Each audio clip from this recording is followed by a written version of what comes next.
இந்த வண்டு போய் விழிச்சு திருப்புகலூர் நந்தவனத்தில் போய் உள்ள நுழையறதுக்கு முன்னாடி நுழைஞ்சிருவாராம். யாரு? நம்முடைய முருகநாயனார். எப்படி போவார் தெரியுமா?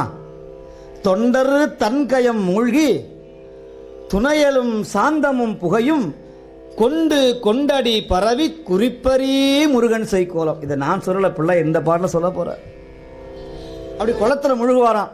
அந்த புகழூர் அகழியில நிறைய திருநீர், உடம்பெல்லாம் திருநீர் பூசி தம்முடைய திருவாயை அப்படியே வெள்ளை துணியினால கட்டிக்கு வரான் சுவாமி. எச்சில் வந்துடக்கூடாது.